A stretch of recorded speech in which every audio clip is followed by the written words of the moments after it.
Good morning, everybody. Welcome. We're glad to have you. I know we're got a couple people online, so we're trying to make sure we've got it all set up and we're good on that end. We good? Just us for now, I'm sure it'll be Josh. Okay. All right. So, we'll just do real quick introductions of everybody, since, and that way we will have the roll call at the same time. So let's go around the room. I'm Billy Laster. I'm the chair, for the Task Force for Safer Schools and the deputy secretary for the Department of Public Safety. Eugenia Floyd, 2021 North Carolina Teacher of the Year, educator in Chapel Hill Carver City Schools. Shalana Copeney, instructional assistant at Rogers Lane Elementary School. Elizabeth Michigan, and I'm the designee for the Secretary of Public Safety. Evelyn Bullock, Nash County Public Schools. I'm Nathan Mounty, Section Chief of School Planning at NCDPI. Bo Trumbo, North Carolina Emergency Management. No retired Department of Justice designee general. Yvonne Moore, retired school social worker, 32 years, now part-time school social worker. I'm Mary Kate, and I'm one of the student representatives. Rachel. Rachel Johnson, Department of Health and Human Services, Division of Child and Family Wellbeing. I'm sitting in for our division director, Yvonne Copeland. Right. And we might as well get the people that are around also. Good morning. I am Dawson Spencer. I work with the Department of Public Safety's Policy and Strategic Planning Office. Where Diana Keys, deputy director of National Research and Charlie there. All right, Kenny Prentice, Analysis, Research, and External Affairs for Juvenile Justice. Morning, everybody. I'm Chair Bone. I'm the External Affairs Manager here with JJ. I know you bought in at the last minute. You want to introduce yourself real quick? Yes, good morning. I'm Vanessa Barnes. I'm sorry to be a few minutes late. I had to go all the way to Roseville this morning. I'm glad to be here. I work for Wake County Schools. And I think Sheriff Rogers is going to join us in just a second. He's from Guilford County and he got caught in some traffic, so I think he's going to join us virtually so that he can get on. So he should be joining us in just a minute online. And anybody else that we need to cover online, or we got it? I think we're good. Okay. All right. So we'll jump right into the agenda today. I know that Karen's not here today. They had a conflict with over at the center. She will definitely be at the next meeting. But I just wanted to send her regards from the Center for Safer Schools. But she could not make it today. And I know Alan Duncan, who's the State Board of Education chair, co-chair, sent his regards, and he also sent his votes in already for the resolution. So I've got those on hand. And so we'll talk about a couple of different resolutions that we're going to try to vote on today. Hopefully everybody got those in advance. And we're really excited about having a presentation that Mr. Duncan wanted us to have on physical security of schools. And so we'll have that presentation today also. I'm going to jump right into it with a presentation, just a quick update on the NC Safe campaign, since that's one of the resolutions that we'll be voting on today.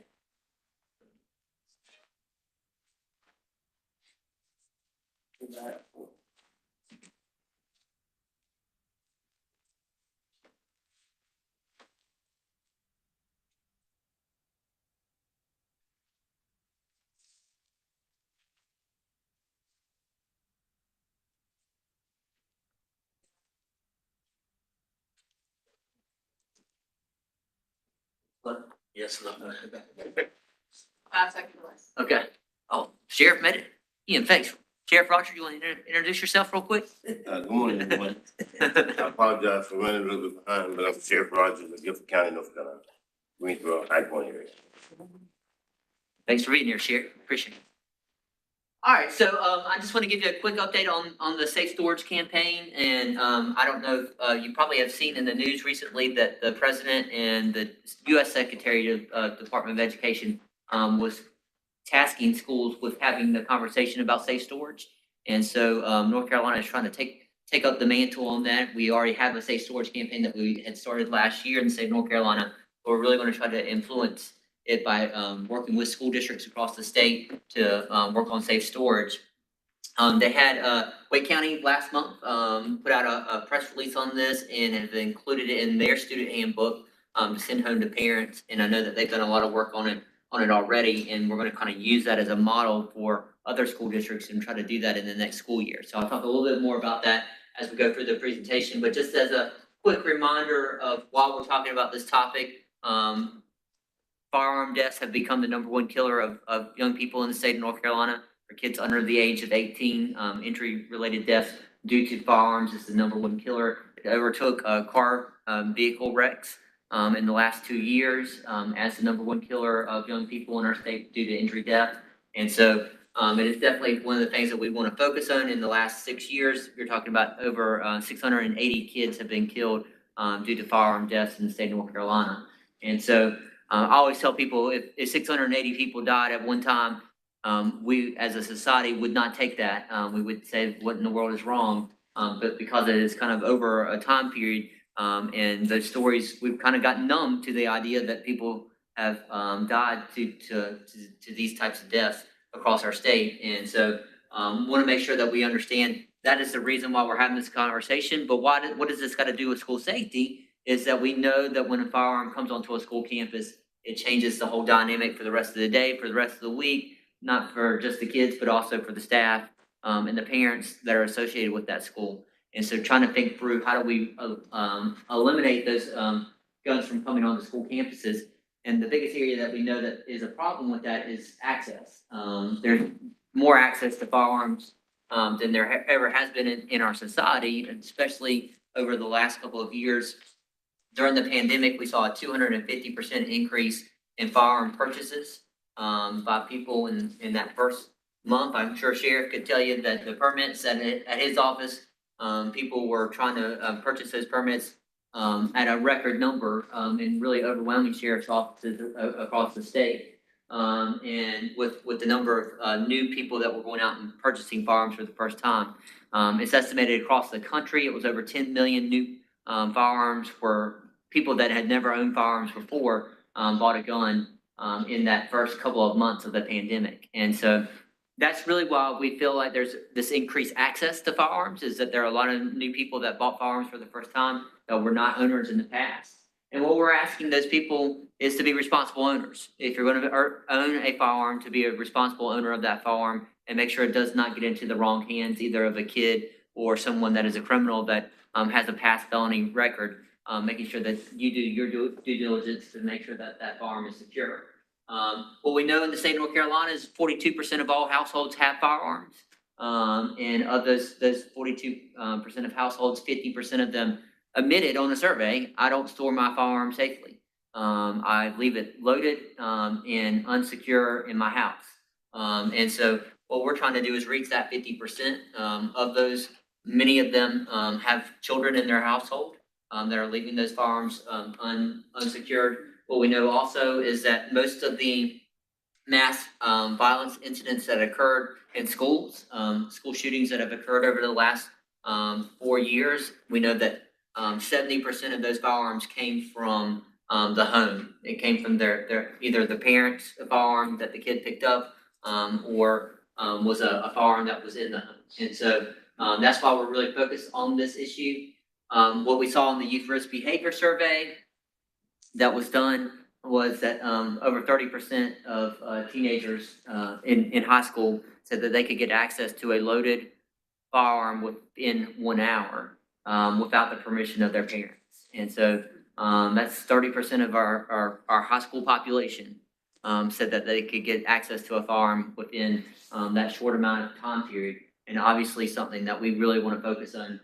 How do we change that dynamic if we're going to look at these numbers? I've shown you the juvenile justice data in the past, but I just wanted to show it to you real quick about why this has become such an issue that we're focused on in juvenile justice and how it affects schools. Is that we went from about 1,500 incidents of firearm-related juvenile crime 4 years ago to last year almost 4,500 incidents of juvenile crime that was associated with firearms. And so that's a huge increase, and it's 14% of all juvenile crime now involves a firearm. And what that does is it increases the dynamics for everybody. The risk for that kid getting harmed, the risk of other kids getting harmed that they're associating with, the risk that law enforcement is going to have to pull a weapon on that young person because they have a weapon.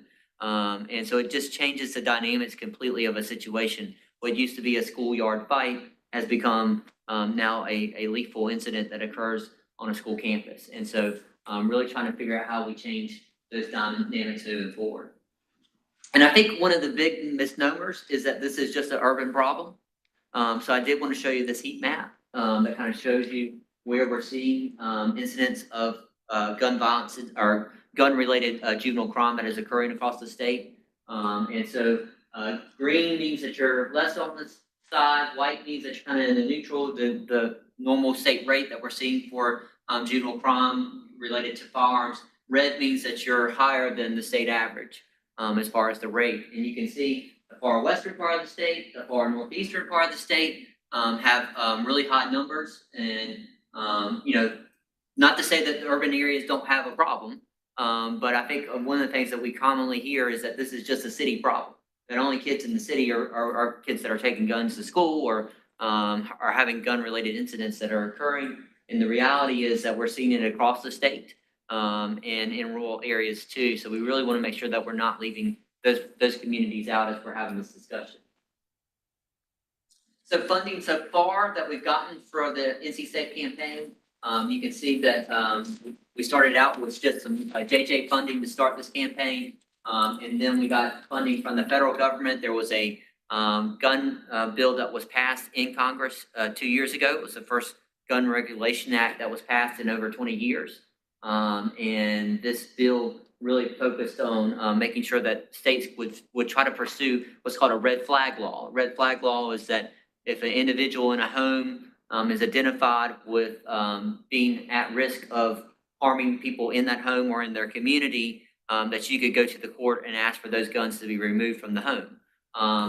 Well, that law probably will not move in the state of North Carolina. So what they gave states was the option, if you can't get a red flag law to pass, then you could use other things that you could focus on, like safe storage, as methods for trying to focus on reducing access to children and criminals to having those guns. And so we are using that money right now to fund the NC Safe campaign.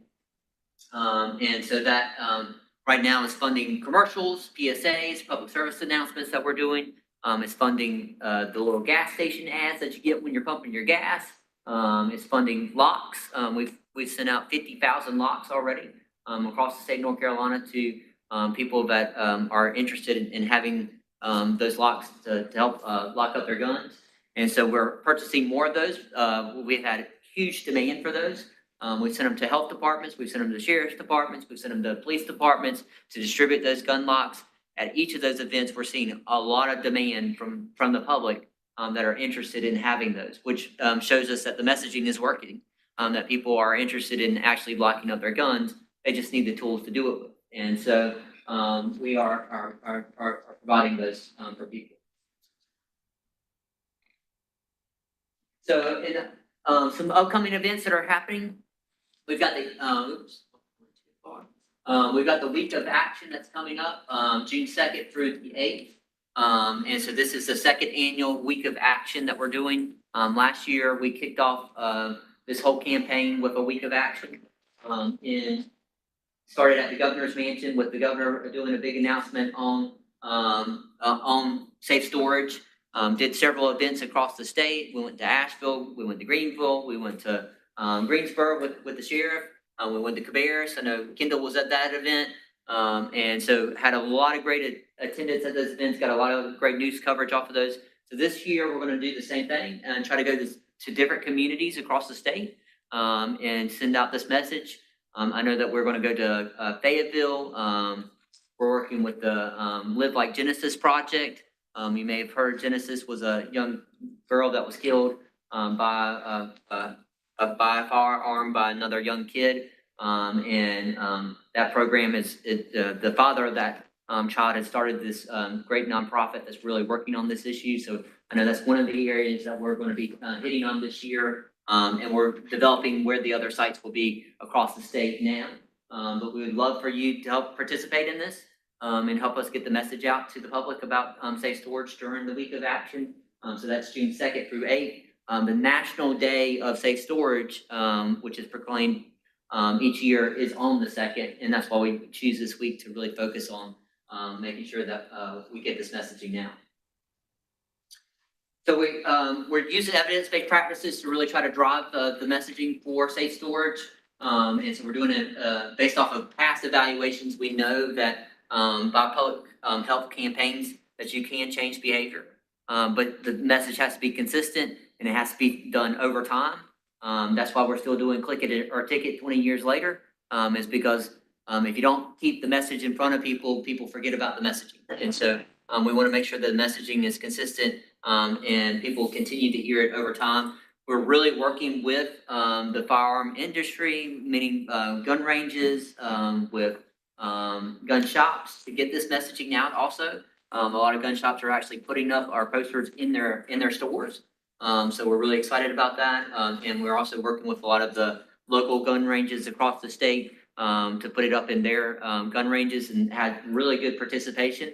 We're working with the Wildlife Commission also to make sure that we're addressing hunters in this campaign. And so it's we feel good that we're getting across the messaging to the people that we need to get it to. We're also going to work with NC Safe Kids this year and working with them to get the messaging out through the Department of Insurance.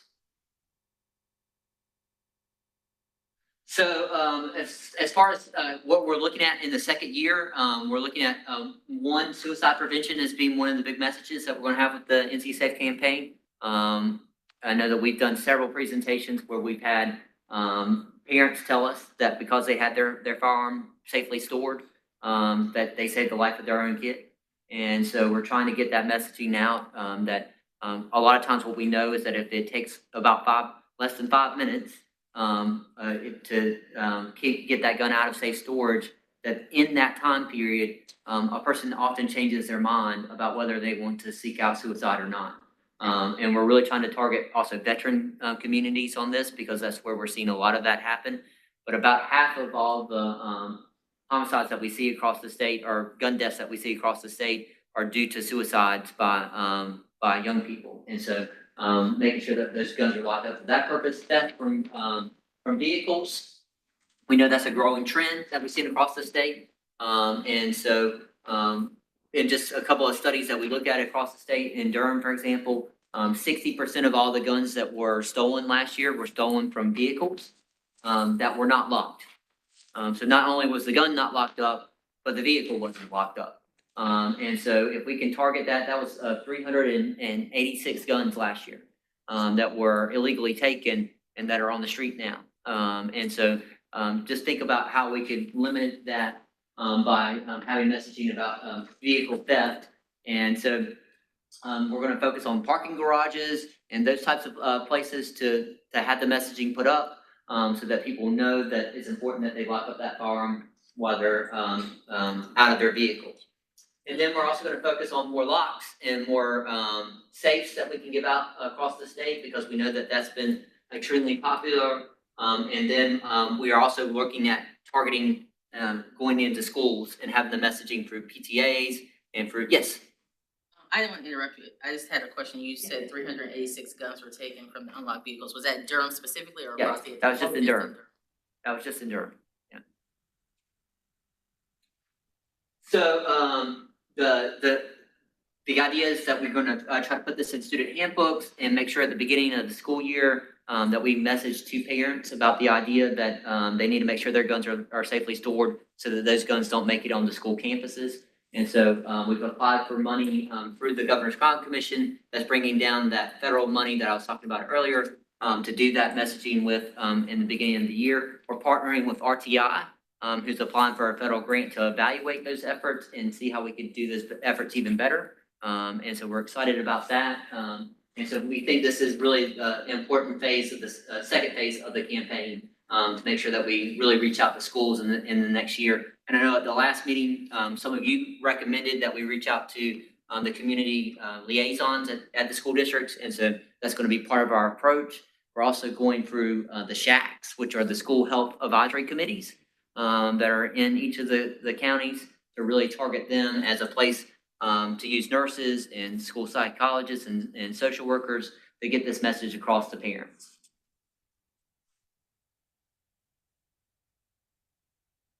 So there's the website for NC Safe. And again, we're going to be voting on a resolution in the second part of the meeting to support funding for this recurring funding to occur for the General Assembly. I can tell you, I got a sneak peek of the governor's budget that will be released in about 30 minutes, and this is included in his budget. But now we need to make sure that the General Assembly will also act and fund the funding that we need for the NC Safe campaign moving forward. So we'll vote on a resolution in a few minutes about supporting recurring funding, because all the funding we've used so far is just one-time money that we've gone out and found to get this campaign up and going. We want to make sure that the campaign can continue so we can get that constant, consistent messaging out there to the public. Are there questions about the NC Safe campaign?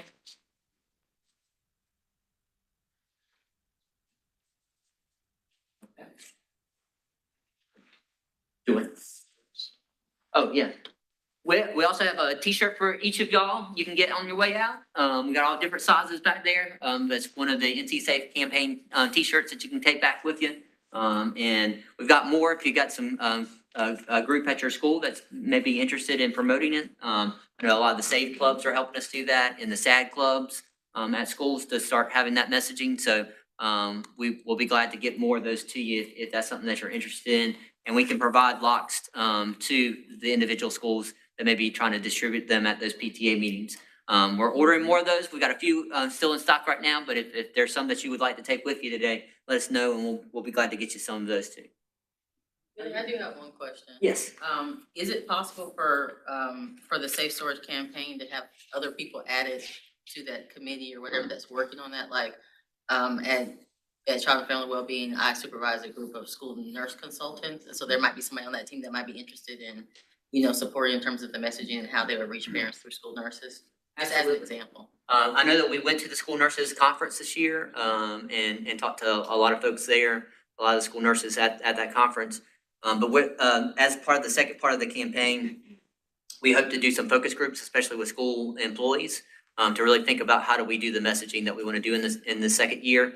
And so absolutely, if you'll send us names, Rachel, we'll be glad to add them as part, someone that could be part of one of those focus groups moving forward.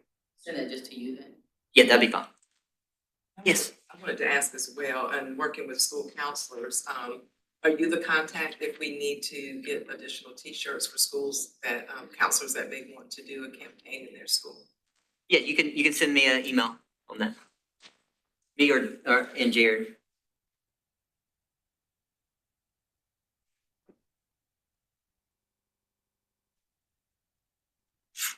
Any other questions on that? Okay. Like I said, we'll come back and vote on the resolutions in the second part of the meeting, but wanted to give you kind of an overview so you knew what you were voting on. And so next up, I want to introduce Nathan, who's from the school design section at the North Carolina Department of Public Instruction. And I know that at our last meeting, this was an issue that several people were very interested in, physical design and how those decisions are made on school campuses. And so I'm going to hand it over to Nathan to give his presentation. We appreciate you so much for being here today. You're welcome. Glad to be here. So it sounds like you'll be able to hear me okay. Not over the corner to any microphone or anything. Let me know if you can. Sometimes I get quieter than I should doing this. Which button? Top. What's the pointer there? Okay, right button. I am Nathan Mounty. I'm an architect and section chief of school planning at DPI. And as an architect, we're licensed by the state. And one of our core charges is to safeguard the health, safety, and welfare of the public in all of our work with facilities. So I thought I would give you a little background on our team before I get into kind of what our work is and how we look at school campus safety in our design reviews primarily. So this is kind of a glimpse of our team, and I apologize. I probably should have sent you the actual PowerPoint. might have been bigger on these screens, but we're a team of architects and engineers. Currently 6 people. We have 4 vacancies. One of those is a recent retiree of an architect. The others are repurposed positions that have recently been transferred into our section. And I'll tell you a little bit about our workload in a minute and some of the reasons why we need some help. So we've got 4 vacancies that we're just now able to begin posting. Aside from one architect who left us last year, we're competing with a very busy construction marketplace to find that person. So, okay. Is there anywhere I need to aim this thing? You're good, yeah. Okay. When Yeah. come in. I think it may have skipped, yeah. So it's a little lag. There we go. We'll get to this one. This is kind of a brief list of our core duties in school planning, and each of these has a foundation in state statute. So our primary responsibility, kind of our core mission, is these facility design reviews that you may be familiar with. We also have a specific responsibility to include and approve science lab safety, both according to requirements in statutes and also State Board of Education policy. And then any modular facilities, mobile classrooms, temporary quarters, whether they're classrooms or other structures on school campuses, we review and approve those as well. And that includes when they're relocated to other campuses, because there are certain hazards related to those kinds of structures that we have to ensure are, mitigated against. And then those top 3 are kind of our design review core portfolio, if you will. And then we manage capital projects both within the agency and any spaces occupied or buildings owned by the agency. Work with OSBM and others on securing funding and developing the scope for that work. We also do that capital project management role at the residential schools, the Governor Moorhead School for the Blind and the Deaf School in Morganton, and the Eastern North Carolina School for the Deaf in Wilson. So in addition to those, I left out the North Carolina Centers for Advancement of Teaching. They have campuses in Cullowhee and Ocracoke. We also manage their capital repairs and renovations, new projects. So we're very busy with capital project management as well. Our office is also responsible for the 3 state lottery revenue capital funds for K-12 schools. There's a long-standing North Carolina lottery fund, which is the Public School Building Capital Fund, that's funded at $100 million a year, distributed to districts and counties on a per student, per capita basis. The needs-based Public School Capital Fund is a needs-based program that funds low wealth districts and counties. Primarily, it's skewed in that way to fund new school work and whole building renovations in those school districts. That's in the last 2 or 3 years been, in round numbers, $400 million per year. And that's a joint application between counties and districts for these funds. And there are 7 criteria in statute and a few others that we employ to evaluate those applications. And the state superintendent will then make those awards for the named project and the grant application. Then there's an R&R fund, which is more recent, for repairs and renovations of existing facilities. So that's equal amount per year to every county. And it's currently budgeted at $500,000 a year. So $50 million across the state, 100 counties, that's $500,000 per year. None of those monies revert. So they can accumulate and be used for their eligible uses year after year. So if $500,000 isn't enough to renovate a portion of a school or to re-roof one, those funds can accumulate and be spent accordingly. So we administer those funds and distribute monies on a monthly basis. We maintain a prototype school design clearinghouse on our website that's been in place for 20 odd years. Some districts and their design teams will take advantage of that and list projects that have been built previously in this state. Those can then be built again as prototypes. We are in the midst of a vendor contract developing a consolidated facility database, which has not yet gone live. It will go live on the web. It's cloud-based software as a service later this year. At every 5-year interval, again, this is a statutory requirement. We conduct a statewide facility needs survey to identify capital facility needs across the state. We rely on reporting from the districts and the counties to then compile into our report. So that's, if anything, a little bit of an underrepresentation of the actual capital needs that are out there. But the 2021 survey showed $13 billion over the next, there's a 5-year window and then a year 6 to 10 window that gets reported. But the 5-year window was $13 billion across the state. And again, those are self-identified from districts who are normally not accustomed to spending a lot of capital dollars, but yet they have identified certain needs that are the most critical, the highest priorities, and included those. So we know the need is higher than that. And then we partner with other state agencies in our work, both with design reviews. We talk to the State Fire Marshal's Office, DOI, about their public building reviews, make sure that if there's any question or nuance in the building codes, that we're on the same page with our approach to those reviews. DHHS has jurisdiction, of course, over child care, some pre-K issues that are kind of overlapping there. And we see a lot of those come up in school designs. And then I don't know what I've done with this. State Historic Preservation Office, when schools are slated for demolition or a local entity determines they want to replace a school, there are certain procedures for closing and demolishing an existing school structure. And the State Historic Preservation Office has some responsibility there. State Construction Office, when it comes to building codes and licensure issues with engineers and architects, they certainly have a role in that, although those licensing boards are independent of State Construction Department Administration and others from time to time, and interested in the work of this group as it relates to ours. So that's kind of background.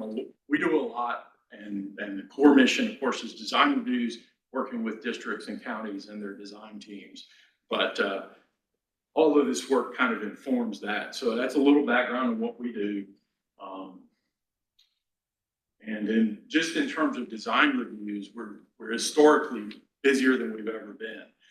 I'll stop for a minute. Each review, when we complete a review and issue a certificate of review for a project, that project has typically been submitted to our office 2 or 3 times, depending on the size and scope. So if it's a brand new school, we'll see it at schematic design and then design development, sort of the midpoint, and then construction documents before it goes out for construction bids.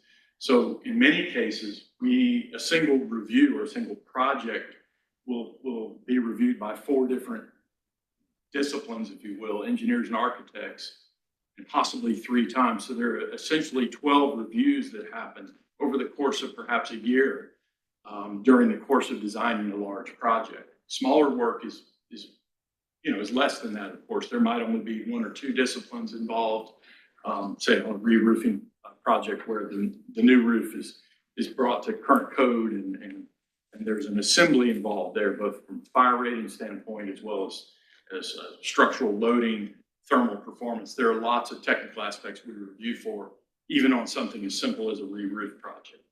So over that 7-year period, 2015 to 2021, we were reviewing and completing, just as a snapshot, completed reviews during calendar years, about 224. That's our average during those 7 years.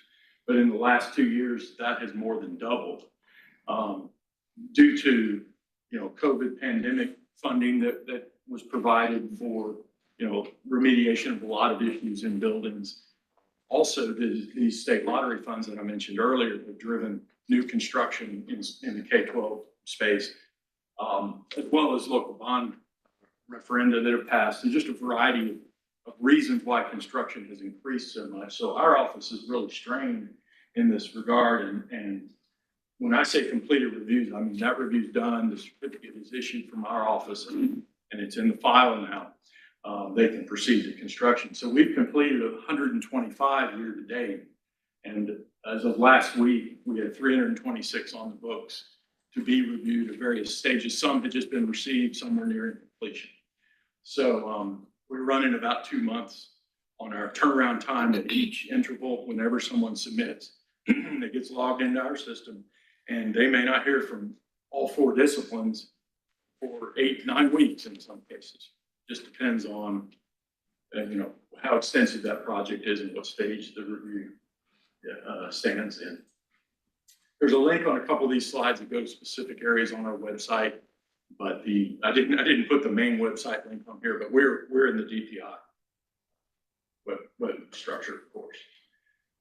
So the process again is described briefly, as is often the case in the general statute. And 115C governs most everything we do. There's some other locations in statute as well. Design teams for these projects develop and submit their work to us based on our facility guidelines, as well as building codes and many other code authorities, if you will. So they submit it again at 3 phases, and they're required by law to consider our comments and recommendations in most matters, but again, and provide us with written responses. There are certain areas where we do have an approval role, and again, that's with science safety, science laboratories, modular construction primarily, and also demolition, where we have to work with SHPO on those approvals. And so science labs in middle and high school have very specific requirements, and those are in a science safety checklist and guidance that we publish. And then the authority having jurisdiction, the local permit office, fire marshals at the local level, they are the designees for permitting and final occupancy and certificates of occupancy approval. You can get temporary certificate of occupancy to move in your furniture, or conditional COs for various purposes before construction on a new building is actually complete. But the final CO for Group E occupancy education was issued locally.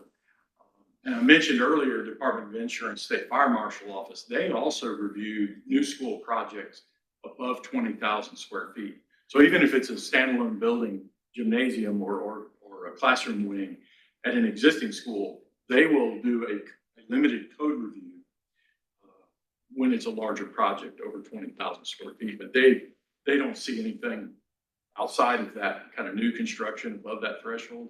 So oftentimes our office is the only review agency, if you will, that really studies the work that's being submitted. Local permit offices are uneven in their application of any review strategy, because many times they just don't have the staff to do much more than field inspections and issue permits and COs. So we end up being the primary source of technical review for these projects. And again, the North Carolina State Building Codes, I say that plural because there's a building code, and there's fire code, mechanical codes, administrative codes, all tied into construction. The current version is the 2018 North Carolina Code.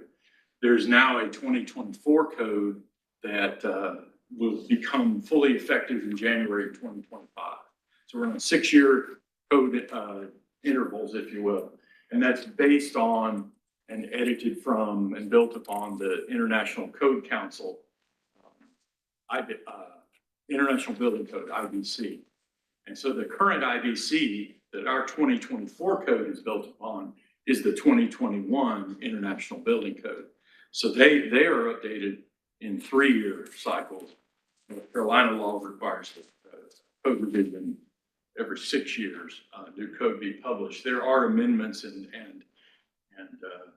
commentary that are issued by the Code Council periodically in those 6-year intervals. The building code includes other standards like ASHRAE, National Fire Protection Association, the ICCA 117, which is accessibility code guidance, and the National Electrical Code. There are others. Those are all included, incorporated by reference in the building codes. So the exact version relies on language in the North Carolina Code. It may read the latest, or it may call out a year of publication that is the requirement. And then we issue, or we don't issue, we maintain several publications that we've authored over the years, and they're on this next slide. And these are good guidance for designers. Our facility design guidelines is kind of a comprehensive look at school facility from site planning all the way through construction and programmatic recommendations and requirements. Science facility guidelines and science safety checklist I mentioned before. We have an engineering checklist for certain systems. We have a site planner, grandstands, and this is not everything, but this is just a representative list. And then we have a couple of safer schools documents that are really due for a rewrite, some updating, as are all of these. I think the newest ones on this list are probably 4 or 5 years old now, their last revision date. So we are, because of our staffing levels, we just don't have the bandwidth to, you know, we need a couple of writers to spend time on this stuff pretty regularly, because if you've got 10 or 12 documents like this, you really need to publish one every month to have them sort of on a rotation where you can keep them current 6 times a year or something like that. But this is also part of the, you know, foundational information for design teams working on school projects in North Carolina. Push the button. So, you know, with safety, from our standpoint, we're looking at a lot of things. Building codes were originally developed for fire risk because of all the big fires that we had historically in cities and in structures with too many people inside and not enough exits. And there are many sad stories through the history of buildings really about, you know, how do we get people out safely and how do we mitigate fire damage such that folks can escape. So that's really the core mission of most building codes to this day, is to keep the structure from falling down and keep it from off-gassing toxins and smoke and not giving folks time to get out. So fire risk is a big one. Natural disaster, you know, seismic activity, as well as tornadoes, floods, and wind, snow loads. All of those things are driving a lot of the building code requirements. And then security incidents, you know, intruder threats, attacks of various sorts, internal and external activities that, you know, threaten the building occupants. So we're mindful of that as we review these structures. You know, in some ways we're generalists, but we have to kind of be aware of everything. The fighting and bullying, that sort of, all those things get more into policy and facility management and, you know, culture in the campus. We don't have a lot to say about that, but we understand it primarily from an adjacency, a physical space adjacency and programmatic adjacency standpoint, where we just know, we understand how school buildings function and live and breathe during the day. So, you know, having the ROTC classroom right next to the kindergarten classroom, and the noise levels and the need for quiet, you know, there's a lot of that kind of stuff. Where's the gymnasium? Where are the crowds gathering for lunch? Cafeteria, common space, is that, you know, right next to some folks who are trying to take exams or you know, have a quiet, have organized class time. So we're looking at all of those things and the cross flow of traffic as well between students and visitors, because we see a lot of, you know, differing grade levels in new facilities. We see K-12 facilities where the kindergartners are with the high school kids on one campus. In some smaller districts, we see these intermediate schools where you're going 5 to 12 or K to 8. You know, you've got a real range of ages. So we're mindful of how those plans are organized to assist with managing the facility and the school itself. Pedestrian circulation, vehicular circulation, we pay a lot of attention to those things because they're intense periods of activity 2 or 3 times a day on the school campus. And you want to keep traffic separated, but you also want it to be convenient for folks to come and go. And they need to know where they're going, so they don't have to be doing U-turns and, you know, clogging up the campus circulation. So there's a lot of civil review, if you will, site design review that we did as well. Then, of course, occupant injury. There's a lot of code provisions related to just occupant safety and and emergency egress and those sorts of things. Stairs and ramps and all the circulation components are very specifically guided in the codes. There are certain restrictions and requirements there. Laboratory risks, I mentioned, and that's not just science labs, it's CTE, it's all the cosmetology, home ec, cooking. There's a lot of new interest in CTE and different trade education programs and career paths. And a lot of that stuff, maker spaces, that's something new with 3D printers. We worry about what kind of ventilation is required for those. What's the next thing that's coming into the school that could be a hazard to someone. They may not burn themselves with chemicals in the chemistry lab or cut themselves dissecting something in biology lab, but there's some new hazard we're not really aware of that, we know what table saws can do, and welding classrooms, we know how those need to be configured. But all of those things are finding their way into schools, some of them returning and some of them brand new. So it's really an important part of our design review. One I'll mention that is not on here, but it does have to do with air rifle ranges and ROTC training spaces, if you will. We've seen a handful of these come through in recent years that have really been alarming.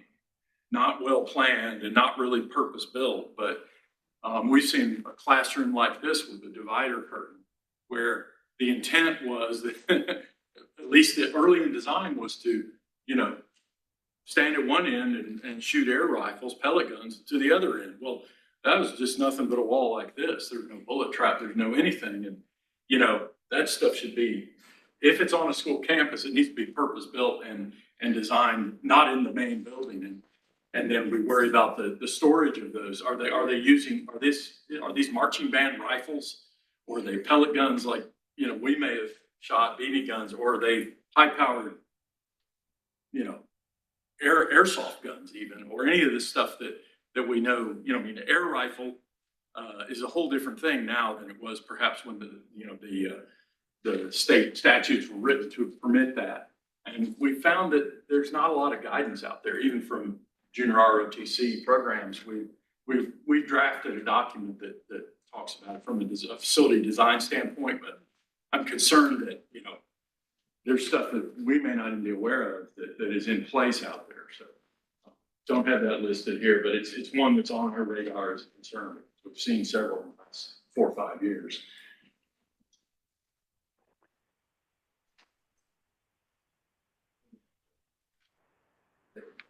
And so, again, from our standpoint, a design review, from school planning's point of view, we feel like there are tools, there's technology, and there's training.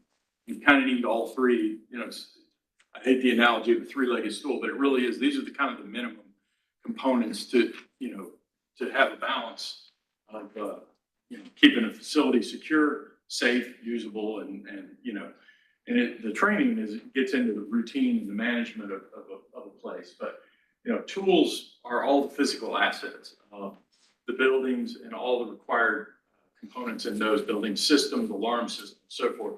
And that gets us into technology a little bit to enhance the tools and management of the facility. But really, training is where the rubber meets the road, whether it's how you respond when you hear different alarm systems, deployed. What's the entry and exit sequence? The kids arrive and all the doors open, and some of them are locked during the day.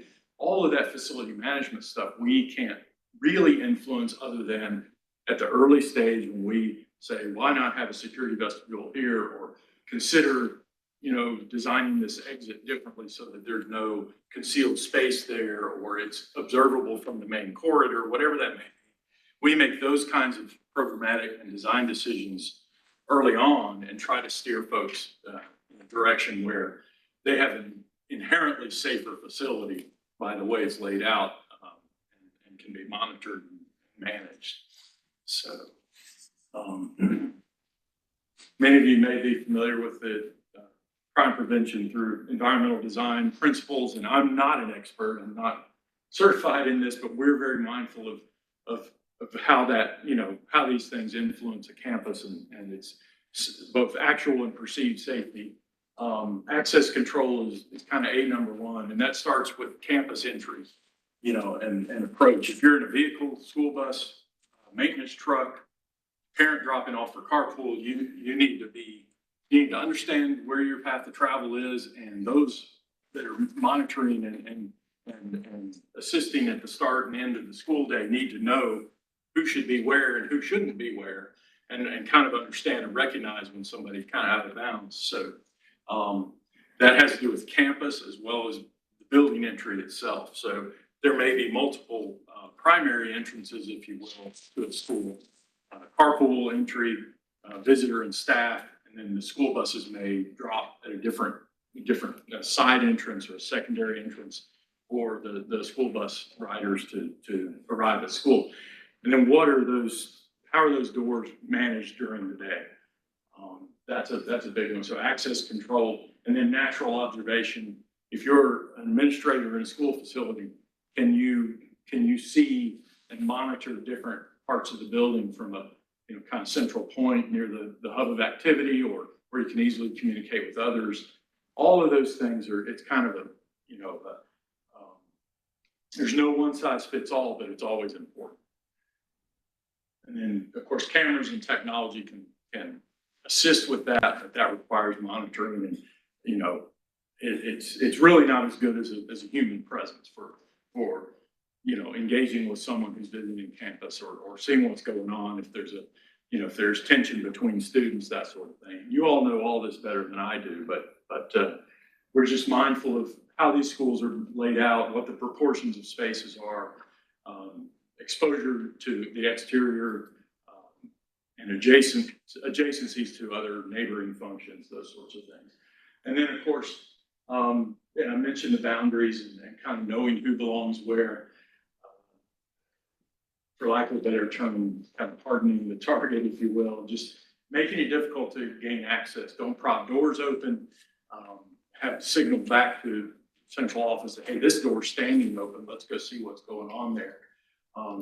And also keying and management of students and staff, so that teachers and staff have a way to come back in the locked door if they have proximity card access or those sorts of things. That's a management challenge as well, because you don't want keys floating around without a good system of accountability. And some of the electronic tools have improved that, because all those perimeter doors that you have are essentially necessary in most schools. There are very few of them that are there kind of just by choice. Most of them are either code related or site circulation related, where you need to have those things. So this is an example of, I might try the pointer here. That's okay. I'll walk up to this screen. This center foyer entry, if you will, this would be the exterior of the building. And there's another, this vestibule, that's really the best word for it. There's another point of entry or exit into the main corridor through the rest of the school. So you can have half this diagram or both sides or some version similar to it, but this is the main office, visitor check-in, reception. So if these doors are unlocked and a visitor approaches, they can get this far, and then they have to check in, go through those check-in protocols at the school before they can be escorted or go where they're supposed to go, or they might just be here for a meeting with an administrator. This side in this diagram is an attendance office for students who might arrive late, return from doctor appointments, those sorts of things. They could have a similar check-in. But we do a lot of reviews of new entry and security vestibules in existing schools, where folks are adding a more secure point of entry to an existing school to kind of force that visitor flow through the main office, to kind of verify why a person's there and when they need to be there and all those things. So that's an important piece of just front door security, if you will. This diagram really just talks about different kinds of building exterior entrances. The main entrance, secondary, there's sort of two primary entrances or exits here, a secondary one, and then the emergency exits are at the end of the corridors, if you will.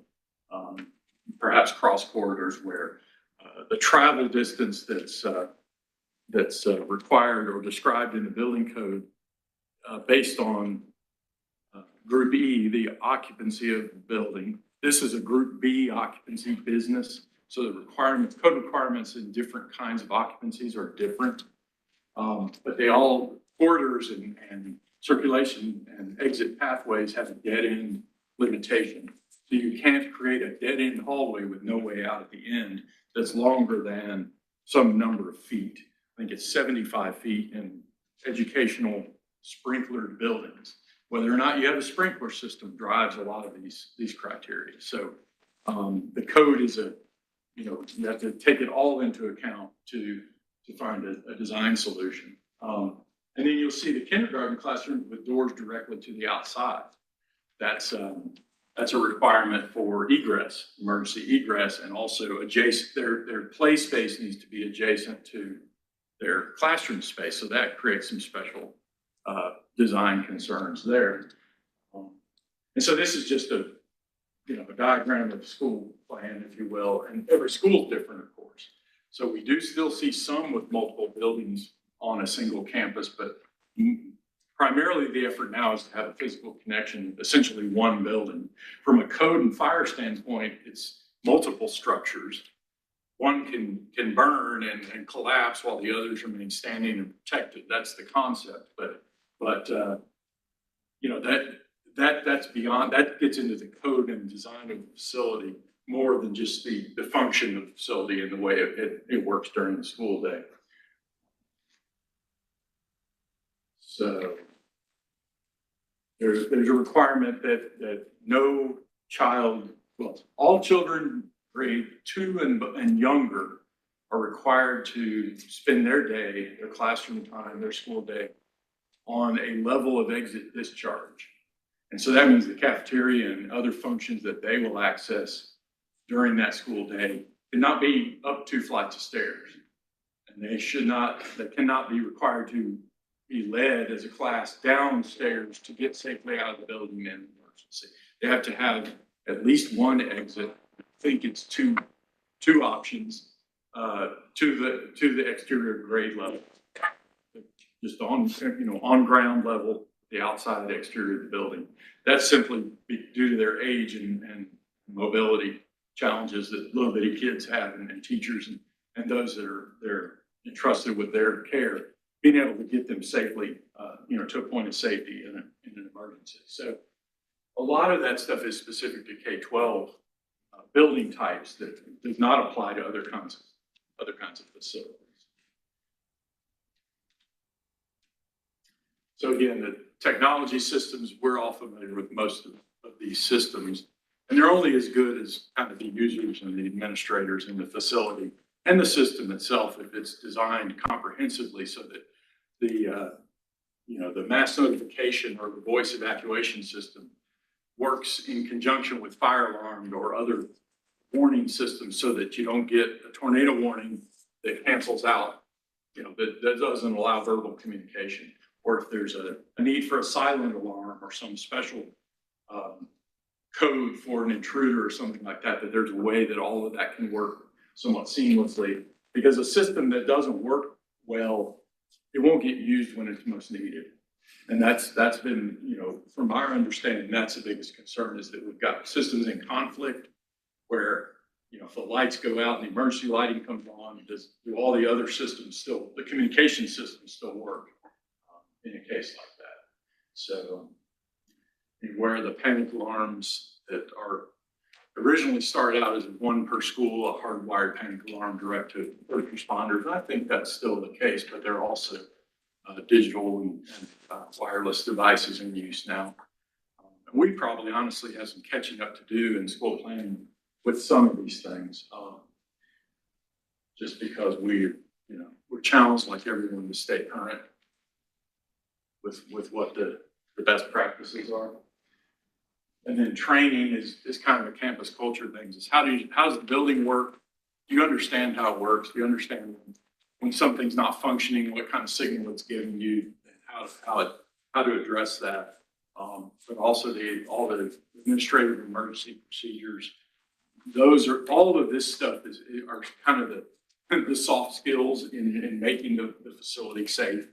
And that's not something we can have much to do with in school planning, other than kind of setting the table, laying the groundwork for these things to be achievable.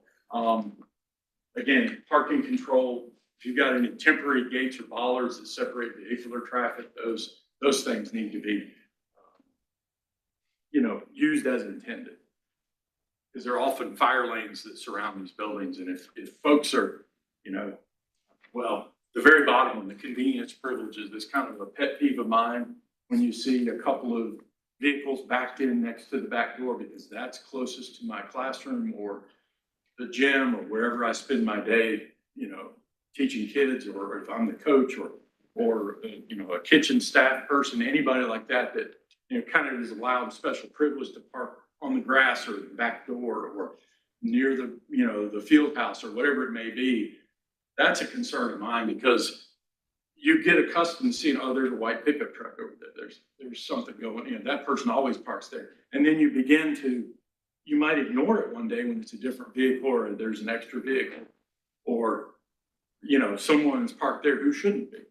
And if that door is then propped open or maintained in an unlocked fashion, that's just a real vulnerability. And I think I feel so strongly about this because my prior career as a design professional in the private sector, I've done a lot of school design, and we did several projects for the Department of Defense Education Authority.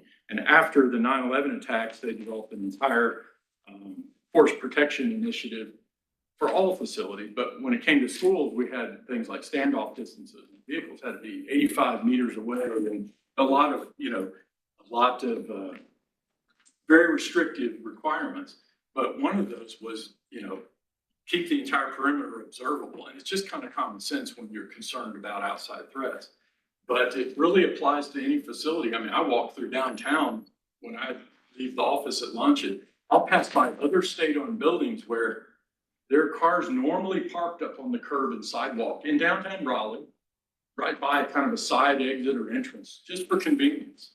They're parking lots. All these folks are assigned parking spaces. And it kind of really baffles me that that's permitted to continue right there in a city, in an urban environment, when we've got gates and secure entrances on all the parking garages. But there are vans and trucks parked right up against outside the walls of buildings. And that's just that's a no-no for me. So some of them are not, some of these are just, let's prop the door open every day so that we can come and go halfway across campus as a staff person. You just have to manage that stuff. And I know that you all are aware of these things, but it's important to me. And I see it when we go do field visits to existing schools and assess their facilities and so forth. That's one of the things we always note in our reports. So I think I'm at the end of my slides. So there may be some specific questions y'all had from your last discussion that you want me to. Go ahead. I got brought in here in Wake County, and we recently, I think it was last summer, received a gate around the school for campus protection and whatnot. But because it was so minimally funded by the county, it's not very good quality. So students have already permanently pried it open and just simply leave the doors open and stuff. Is that something y'all would raise concerns about or be involved in? Well, yeah, is it a vehicular gate or a pedestrian gate? What kind of gate are you talking? It's around the whole campus. It's black and each Perimeter fence kind of? Yeah. Yeah. Now, Broughton's an interesting campus. Yeah. Because there's, it's like any urban school, it's surrounded by city streets, and there's cross street or one-way dead-end entrances. My son played soccer at Millbrook a number of years ago, and then we go to games at Broughton, of course. And so I'm familiar with how challenging that campus is. There are a lot of tall trees and hedgerows that separate athletic fields from other spaces too. So, but securing the perimeter of a campus like that, really, if you're really going to secure it, you'd have to remove all vehicles from that core area and restrict them to the front parking areas, that sort of thing. But if the gate's broken, that's it needs to be fixed, but we don't have a role in that at the local level. We have to just remind folks that they have an obligation to their campus to keep things in good repair. So do you also not have a role in like internal renovation? So when someone is making a change to their entrance to an older school to make that, I call it the box, like, you go into school and you're in the box first. Right. That's a renovation. They have to have that approved by you as well? They do. Okay. And the reasons for that, there are a number of thresholds that might be crossed that would trigger a review of ours. It can be dollar amounts of the work, it can be whether life safety systems are affected. And in this case, they would be fire alarm detector, smoke detector, fire alarms, ceiling mounted devices might need to be modified, sprinkler piping and discharge points. Exiting itself is a life safety concern about the width of exit doors and the spacing between the new vestibule wall and the main building entrance. There are a lot of code requirements around how you configure those. You probably don't realize, but like this is a room sufficient to hold X number of people. Because of its size, there are a minimum of 2 remote exits required. For whatever reason, this room has a bunch of exits, but I don't know if that's properly labeled as an exit or if it's just got an exit sign up there. But so when it comes to a whole building, there are calculations done based on occupancy, number of people that use the building. And that's driven by square footage of classrooms, number of classroom spaces, the occupancy type, which is group E. All that information feeds into a formula that determines you got to have this many inches of width for exiting of those folks. And then they have to be distributed in such a fashion that there's remoteness and a balance of opportunity to exit the building. So front doors, there might be 3 pairs of doors, 6 individual doors, and they may not all be required. Only 4 of them might be that cover the required dimension. But if you've got 6, that vestibule has to also have 6. And so, yes, we review those designs. In fact, we get them in groups of 6, 8, 10 at a time from certain districts that are doing this in multiple schools. What they'll submit as a single package. And so is that increasing with your number of reviews It is. lately? That probably is a large piece of it too, where we have older buildings Right. trying to create that kind of space. It does add to those numbers you said. Okay. Sort of as a follow-on to that, but just was struck in your presentation about what school planning must have looked like before sort of threats were, top of mind. I'd be curious to know, are there any sort of estimates about what it does to just sort of the funding requests that go up to address the sort of bad actor concerns specifically? Well, I think a lot of the money that we approve from the state lottery capital funds, is for these kinds of retrofit projects, if you will. I mean, I couldn't give you a percentage, but we do see that as an impact because there are, in round numbers, 2,900, 3,000, if you count charter schools, 3,000 public school campuses in North Carolina. More than half of those are over 50 years old. And again, I don't have that list with me, but it's well more than 50%. And I somewhere I've got a list by, 40 years old, 50 years old, 60, 70, and so on, by percentage. It's a large majority of our schools were built in the 60s or earlier. And then there were building booms in the 70s and quite a few in the schools were built in the 90s with the statewide school bond. But a school built in 96 now is 28 years old. And in many districts, that's the newest building they've got. And it's a 30-year-old building. So systems are, codes have changed, building systems require replacement and maintenance. So it might still feel like a new building more or less because it's so new in the context in which they operate and because they maintain them well. As a rule, districts are doing a great job with maintenance with, you know, a frayed shoestring for a budget. I mean, that's just the honest truth. So, it has an impact on the money, but we don't have any funds that we administer specific for, you know, threat mitigation or anything like that. Ours is all around capital and facility funding. I will mention, I mentioned charter schools a minute ago. They are not required to submit to us for design review. And it's a concern we have because there are over 200 now and operating in anything from brand new purpose-built facilities to, you know, leased space, church classroom wings, all the full range, converted uses, other, you know, business, commercial, retail occupancies that are now school uses. And we have concerns about the, you know, the change of use of existing facilities and where the measures taken requires.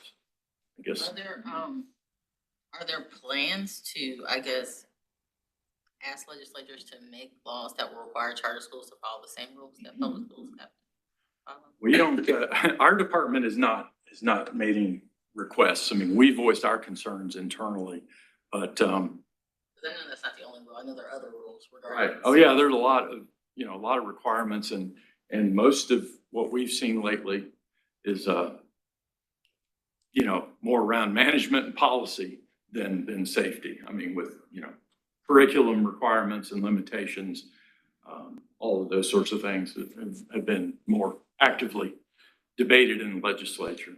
So My other question was around what our student was talking about. You were mentioning that Broughton is unique just in where they're located and all the side streets and all of that. Does your office play any role in the determination of where the actual location, if a new school is going to be built? now those decisions are made locally, the county and district, you know, level. The county commissioners and local boards work to determine their, you know, attendance zones and site selection and whether or not to build or renovate a school. That's all local decision making. We're here and we talk to those folks routinely in there and kind of answering their questions and helping them navigate pros and cons of sites and groupings of students and all of that. But we can only advise them on our, you know, what we've seen and what our understandings of those pros and cons are. We're not, we don't approve or reject or deny any of those things, with very few exceptions. I know there used to be a tool, the Safe, Orderly, and Caring Needs Assessment tool that people used to be able to access when they were doing their school improvement plans. Is there a similar tool now that, one of the things that the center does is provides safety grants to do technology improvements. And we just want to make sure as they're making those decisions that they're actually prioritizing what is the thing that they actually need the most over just what some vendor came along and showed them. Right. Is there a tool that helps them make it kind of do a needs assessment of those types of things? I'm not aware, we don't have one, but if there's one from, you know, recent history that exists, I'd like to find that. Now, I don't know if the Center for Safer Schools and Dr. Fairley knows of a tool. You know, they've got several school safety grants, I think, in recent years that they're administering. And again, I'm not plugged into how those are evaluated or if there's any mechanism there for establishing those priorities. I think that's a good question. And then I think my other one was, I saw on the slide that you had the Safer Schools Facility Planner. Is that a? It was authored just at my arrival, so I wasn't involved in the real drafting of that. So it's 10 years old, 11 years old now. But it is on our website, and that is our latest iteration. So again, that is one of the older documents on that list that needs a refresh and needs to be reviewed and updated for the issues that we're still facing on school campuses. So is that mainly just for when you're building a facility, or is that for existing facilities too? It could be applied to any school facility. But it's, you know, it's good at the time, school planning's best effort, a reference document to cover these issues. I think there's a 2013 date that comes to mind for that one. But, and I think you may have mentioned in the past what school planning looked like. Yeah, in the 1990s, the staff was 24 people for one thing. So we were able to do a lot of field visits, and I wasn't here at the time. I've been with DPI 11 years, but our last position reduction was in 2014. We went from 8 to 7. So it's kind of been, tapering down since then, but the workload's been going the other direction. So that's, we really, really want to get back to these publications that sorely need some updating. So that's one of our high priorities. Yes, finally. Thank you so much for this presentation. You've helped me more than you can imagine. Because in my county, the school board is receiving a lot of negative feedback because everybody's wanting to have their funeral at our local gymnasium. And there are outside Little League teams that wants to come in to have their Little League games. And we are having violence. You can't tell how many people are gonna show up at a funeral, and it may exceed the number that are allowed. So now I understand why the school board is preparing to cut it out, whereas the outsiders are really wanting to vote them out because they want to stop the funerals in our local schools, but it's getting out of hand. So you've helped me a lot with understanding why the school board is going the route that they're taking. Well, that's it's unfortunate that that's a point of tension because of, and the reasons why are worried, concerned about violence or disruption. I get that, even at a funeral. But I just hate to hear a restriction or reduction in the community use of facilities, because whether it's a Boy Scout troop or junior ROTC or,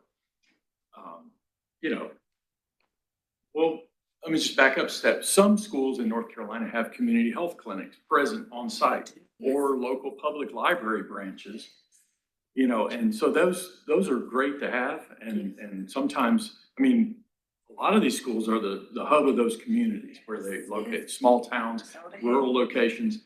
It's the community center. And so to be able to play basketball, in the evenings or, on weekends or in an organized fashion, or hold, other kinds of meetings, funerals, other gatherings. It makes sense. Those are often some of the largest physical spaces in that community. The gymnasium or an auditorium, if you have one, or cafeteria space where, PTA might meet in the evenings, libraries, those are all the resources that, are available in one place on a school campus oftentimes. And we want to see them used to their, fullest potential. And in a large district like Wake County, you see county parks with baseball fields and other parking facilities adjacent to schools, and they have a cooperative arrangement to use those. The county parks and rec department can use some of the facilities of the school and vice versa. So, but small towns, small districts should be able to do the same thing. And I kind of hate to hear that because, but there are a lot of challenges with keeping folks safe and managing, what's the legal limit of attendees and occupants in that gymnasium space? There is one, whether it's posted or not. There's a maximum allowable occupant load that's determined by the local fire marshal. So that needs to be posted. And I actually, my question connected to Ms. Moore about what does your office do, or do you all have any, I saw some of the checklists, but is there a checklist about the facility possibly being used as a hub? We think about a county like Watauga County, who has the Bethel School that sits in the middle of the valley, and it is the hub of the community. And people go there for any community needs sometimes. You also have schools out east who the school is literally the hurricane case where we all go in our community to gather, and this is our safe space. And so what do you all have a checklist or and/or guidelines when the school can be, and possibly it will be, operating in that capacity as well?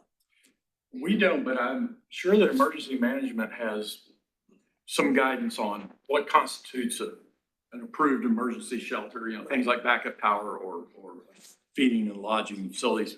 I'm not, we don't have a document that offers guidance on that. Great information. Thank you.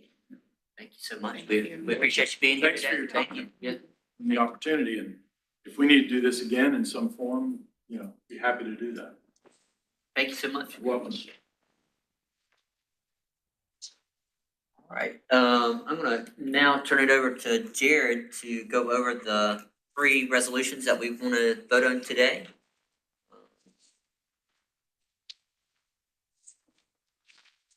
Morning, everybody. Morning. You do better than that. Good morning. Morning. Thank you so much for allowing me to briefly go over our resolutions. You have 3 resolutions before you. Hope that everyone received the email in advance. You're able to take a chance to email your release. But I will go through them one by one, and I'll read them in their entirety.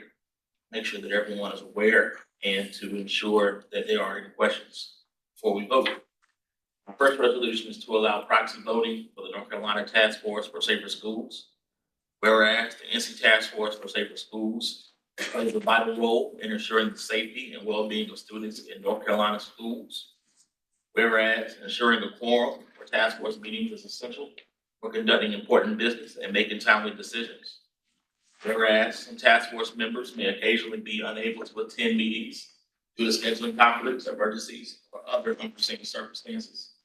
Whereas allowing limited proxy voting would provide greater flexibility for member participation and ensure continued progress on the task force's critical work.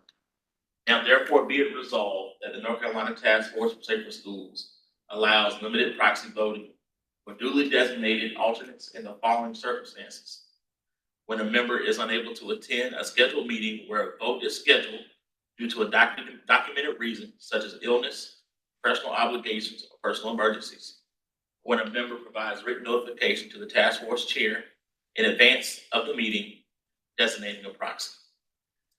Be it further resolved that limited proxy voting shall be conducted in the following manner. A task force for a Safer Schools member can designate a member/non-member of their choosing as their proxy. The proxy shall be submitted in writing to the task force chair prior to the start of the meeting and shall specify the matters for which the proxy is authorized to vote. The document submitted to the task force for Safer Schools member to the chair will govern the scope of the proxy's voting rights. A record of all proxy designations shall be maintained by the task force. A member/non-member may not hold more than one proxy vote at a single meeting, and a member may revoke their proxy designation prior to the task force meeting by submitting written notification to the task force chair. Be it finally resolved that this resolution shall take effect immediately upon its passage by a majority vote of the voting members present at a duly constituted meeting of the North Carolina Task Force for Safer Schools, submitted by William L. Lassiter, Chair, NC Task Force for Safer Schools, and today's date. And I'll just speak to this one really quick and say that the reason why we're doing this is because the lawyer said we probably should. We've been around for almost 10 years and we haven't had an official practice on how we do proxy voting. We've had proxies in the past that probably shouldn't have counted. So this makes it all official. It makes it clear. And so anybody have any questions about or how to do this? And so basically that means if you can't come to a meeting, you just send me an email that says my proxy vote for the email, for the next meeting is going to be and follow the procedures that are laid out in the proxy voting here. So you can send somebody in your place. Any questions about this one? I don't know if we need we need a motion to I guess I made the motion to make this the resolution, so I need a second on that motion. Second from Yvonne. Okay, any questions before we take a vote on it? All in favor say aye. Anybody opposed? Sir, 1 second, we do have a member online that we need to roll. Oh. This is Christine Moret.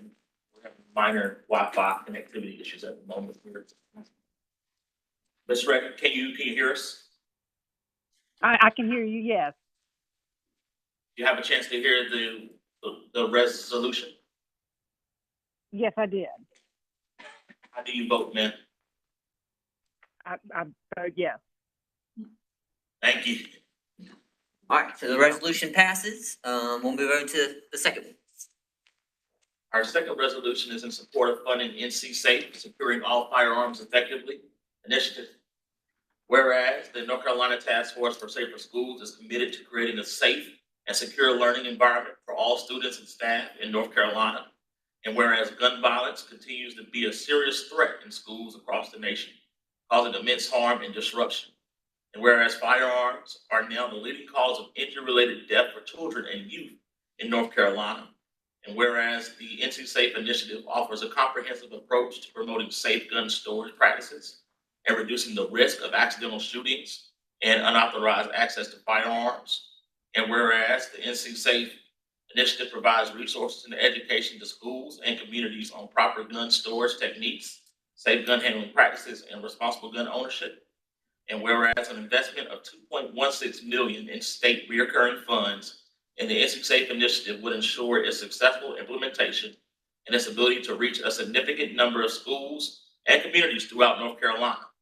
Now, therefore, be it resolved that the North Carolina Task Force for Safer Schools recommends state recurring funds in the amount of $2.16 million to support the statewide NC Safe campaign, distribution of safe storage tools and educational materials, and an enhanced strategy to address suicide prevention, theft of guns from vehicles, and funding for one full-time employee to coordinate campaign activities and manage related administrative and logistical tasks. Be it further resolved, the task force believes this investment will significantly contribute to creating a safer school environment and protecting the well-being of students, staff, and communities across North Carolina. Be it further resolved that the task force will actively advocate for the passage of this funding and work collaboratively with relevant stakeholders to ensure the effective implementation of the NC Safe initiative. Submitted by William L. Lassiter, Chair, North Carolina Task Force for Safer Schools, and today's date. Make a motion. I second it. All right, so we've got a second, motion and a second. Any discussion?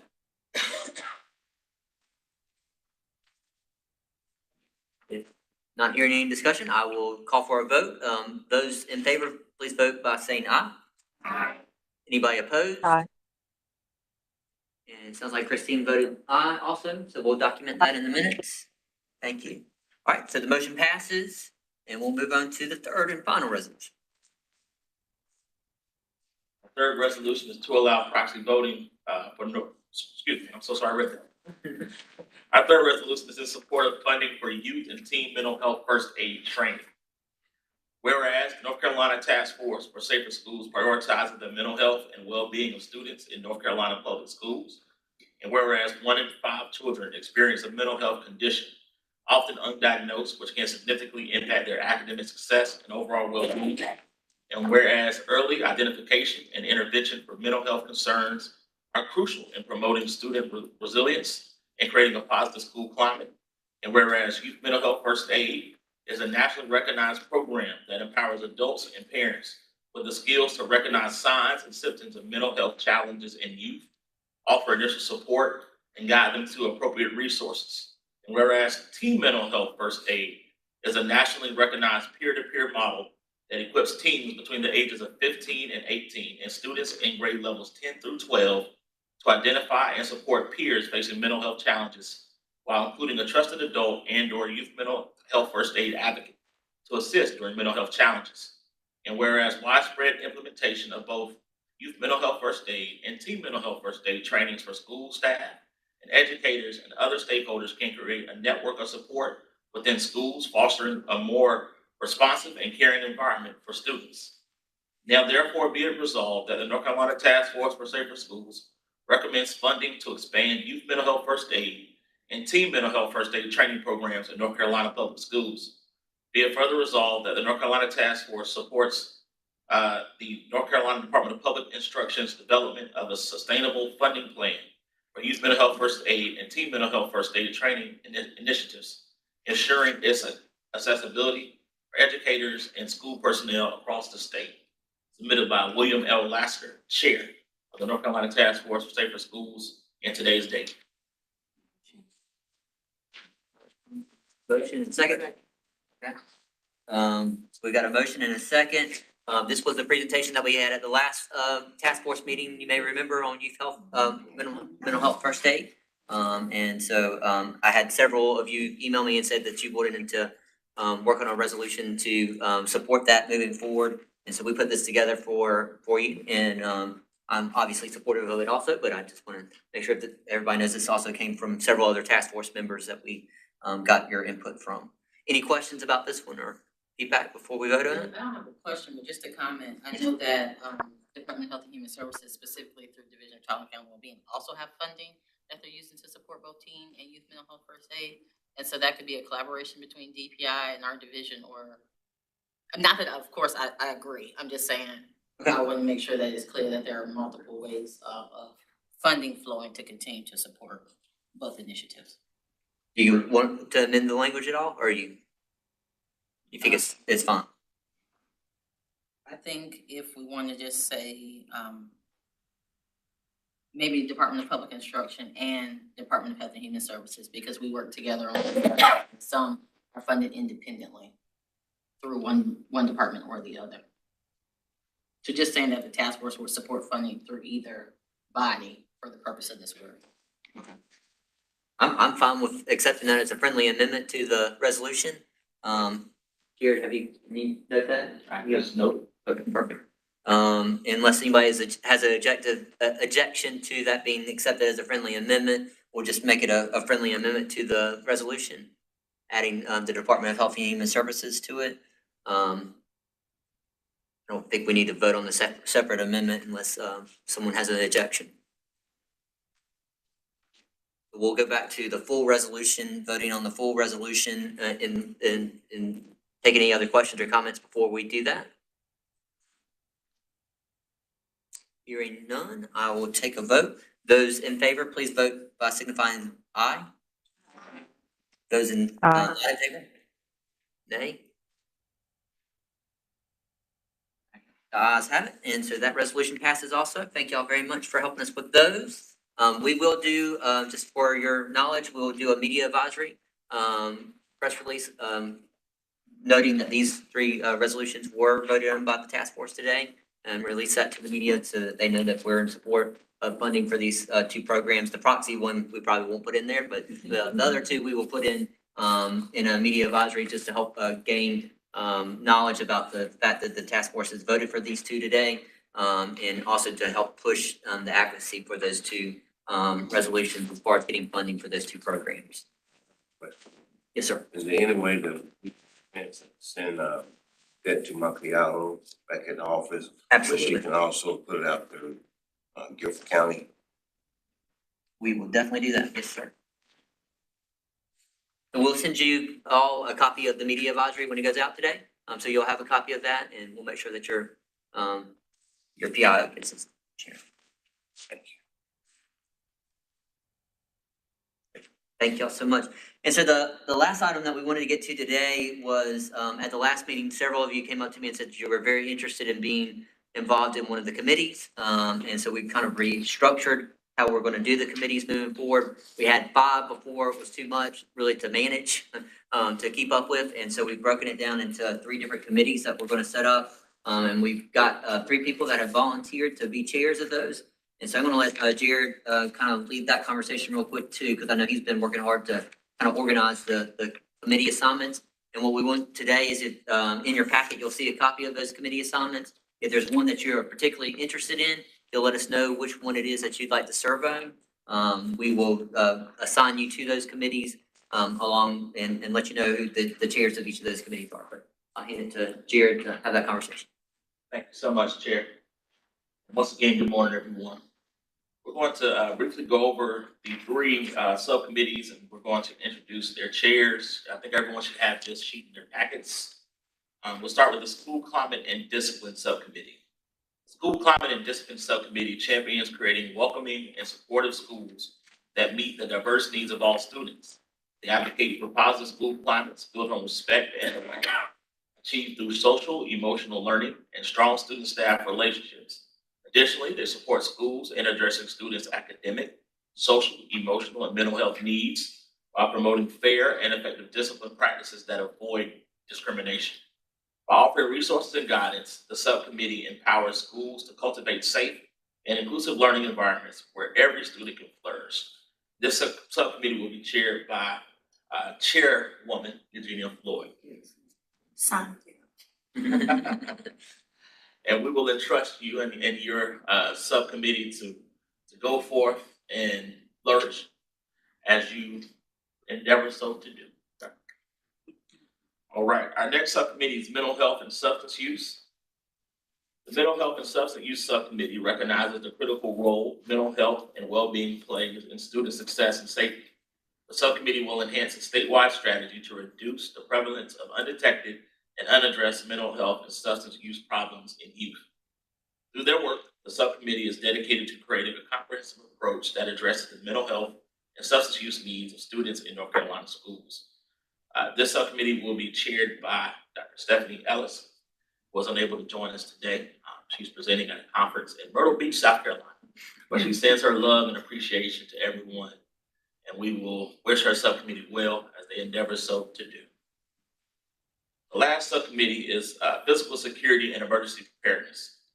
The Physical Security and Emergency Preparedness Subcommittee is committed to creating and nurturing positive school environment, preventing school violence, and protecting the whole school community through school safety, security, and emergency management and preparedness planning.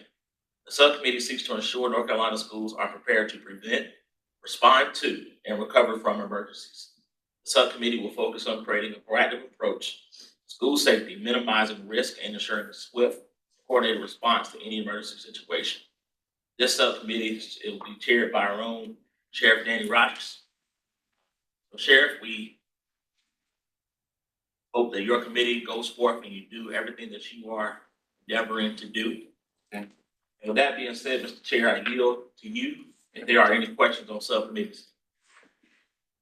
And so how we're gonna do this is, in the past, we've actually allowed, non-task force members to join these subcommittees. And so if there are people that, are interested in serving, they can serve on your subcommittees, chairs.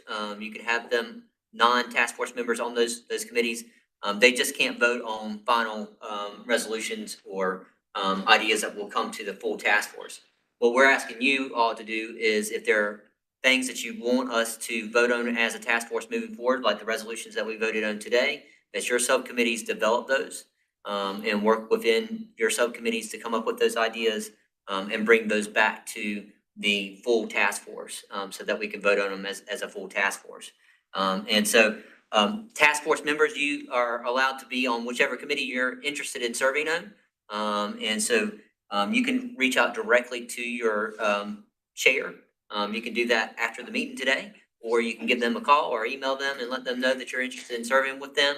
And, sub-chairs, whenever you need help with, setting up a meeting, if you need somebody to help facilitate that, if you'll let me and Jared know, and we can help, get you, some staffing to help with your subcommittee, so that they can help you with, help you with the agenda, help you set up the, meeting place if you need to do that, or you can do those meetings virtually. But we'll help and assist where we can in helping you have those subcommittee meetings and help you. If there's a resolution that you want developed or something from that, we can help you with the wording on that and make sure our legal reviews it before it comes to the full task force.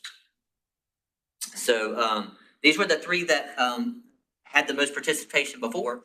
And so really we're looking at the climate one being focused on those issues that we know that kids are facing each and every day at school, as far as bullying and the pressures of the school environment, making sure that we have an inclusive environment for our kids, so that all kids feel welcomed on those school grounds each and every day. And so that's why we wanted to make sure that we focused on the climate one. We know the mental health issues is a big one. Dr. Ellis was doing a lot of work on that one already, through the threat assessment work that she was doing, but also with just, the looking at substance abuse also. We had a separate substance abuse, subcommittee before. It made sense to combine the two, we thought. And then the final one is emergency preparedness and physical design and physical security. And we thought, law enforcement would be a good lead on that one. And, we know the sheriff will help, lead those conversations. But Bo, we're hoping that you'll be heavily involved also with the emergency management side of that one. And helping bring forward any, comments that are needed on, from that subcommittee. So are there questions about subcommittees or how we're kind of structuring those moving forward?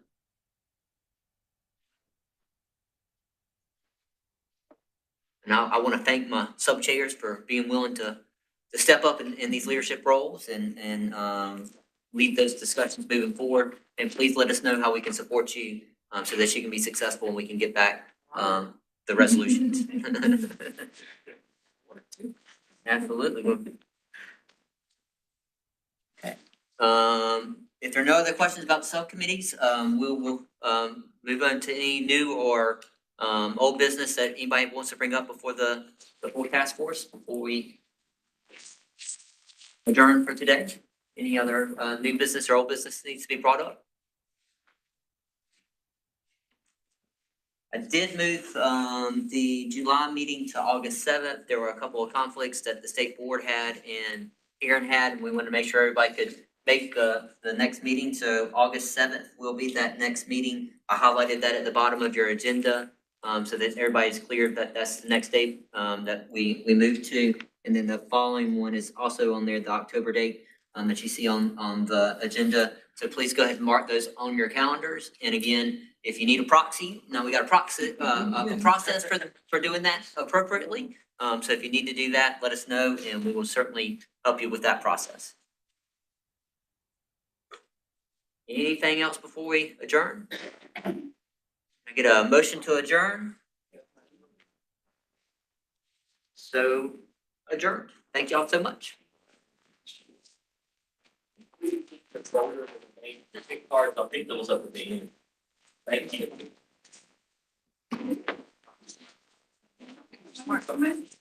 Yes.